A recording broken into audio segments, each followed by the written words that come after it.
bonsoir Philippe Vandel. Bonsoir Antoine Bueno. Bonsoir Artus. Bonsoir. Le Kinder, on me l'avait jamais fait. Jamais. Ça, le Vandal, bim. Ouais, très bien. Très bon jeu de mots. T'as eu beaucoup de boulot, de boulot. Bon, alors moi, mon rôle dans cette émission, c'est de bien pomper quoi l'invité, de lui mettre un bon coup de polish pour qu'il soit vraiment nickel à la sortie du plateau. Alors avec vous Philippe Vandel, c'est pas très compliqué parce qu'on vous doit carrément un mot, et pas n'importe quel mot. Zapping. Bah oui, c'est vous qui l'avez créé quand même. C'est quand même un mot qui synthétise, qui symbolise toute notre légèreté. Par exemple, maman, est-ce que t'as pensé à prendre tes pilules pour le cœur? Eh ben non, j'ai zappé. Enfin vraiment, c'est le mot de toute une civilisation. Bravo Philippe Vandel, vous avez mis le doigt dessus. Et pourtant, un paradoxe, c'est pas pour ça que la plupart des gens vous connaissent aujourd'hui. Non. Oui, c'est bizarre. C'est pour vos pourquoi dont on parle depuis le début de l'émission. Mais ça se comprend aussi parce que c'est vrai qu'on en a tous des pourquoi comme ça. Alors, moi, je vais vous soumettre les miens. Peut-être que vous aurez des réponses, j'en sais rien.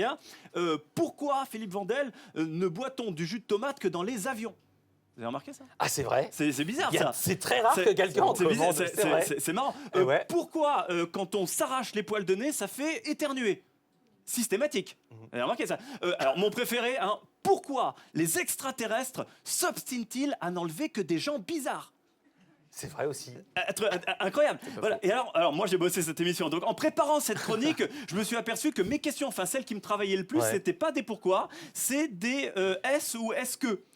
Par exemple, est-ce un hasard si en changeant seulement 8 lettres à génocide, ça fait bonheur? Voilà. Tu vois, elles sont pas faciles. Tu vois, est-ce par trouble de l'identité sexuelle qu'un homme devient sage-femme?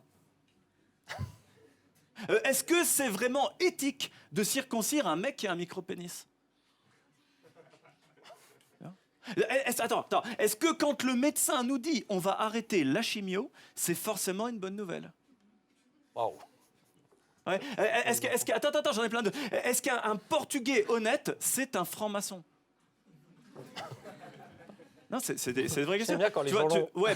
Il faut un peu... Voilà. Est-ce que quand Marine Le Pen nous dit qu'elle est eurosceptique, il faut comprendre que c'est une fausse sceptique? Pas mal. Et si oui, faut-il être antiseptique? Donc Philippe Vandel, est-ce que c'est quand même assez intéressant? Mais moi, je vais être honnête, je vous aimais avant. Les pourquoi? Parce que je vous connaissais des paradoxes. Oui, quand vous faisiez des micro-trottoirs pour demander aux gens s'il vaut mieux avoir une jambe plus longue ou plus courte que l'autre, ou si les zèbres... Voilà, ou si les zèbres ont des rayures plutôt noires ou blanches, avec des réactions des gens parfois hilarantes, enfin toujours étonnantes.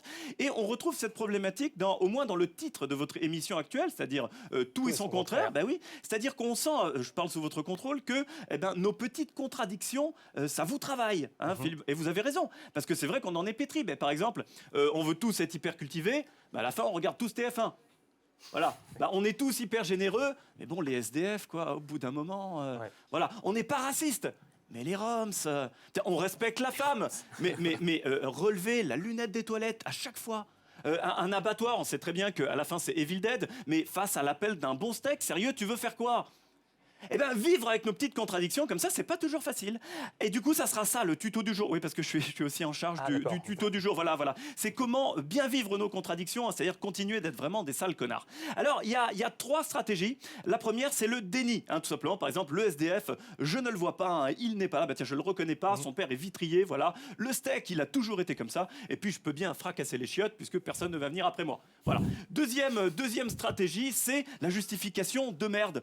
Il a qu'à bosser le SDF, ou le Syrien, personne lui a demandé de venir, et puis la vache, elle peut bien crever dans des conditions abominables, faut bien qu'on bouffe.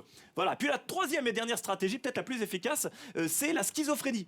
Voilà, j'ai 2 personnes qui cohabitent en moi, qui ne se connaissent pas, qui ne se rencontrent jamais. Il y a d'un côté le hippie et de l'autre le frontiste. Alors c'est bien, mais ça peut conduire direct à l'hôpital psychiatrique. Sauf si on fait de la politique. Oui, parce que c'est la seule carrière qui encourage véritablement la schizophrénie, pour laquelle même la schizophrénie est un prérequis. Alors ça se voit particulièrement en ce moment. Je suis de gauche, mais je défonce le droit du travail. Voilà. Je défends les droits de l'homme, mais je vends des Airbus à la Chine. Je suis écolo, mais j'autorise l'exploitation du gaz de schiste. Et donc toute cette petite musique paradoxale, contradictoire de la politique, nous les électeurs, ça nous endort. D'où l'expression de sommeil paradoxal. Et il fallait bien l'expliquer. Et pour ça, Philippe, pour vous, Philippe Vandel, c'est une excellente nouvelle. Parce que cette petite musique contradictoire de la politique, ça vous donne de très longues et très nombreuses années devant vous, de tout et son contraire. Merci, c'était bueno. Merci.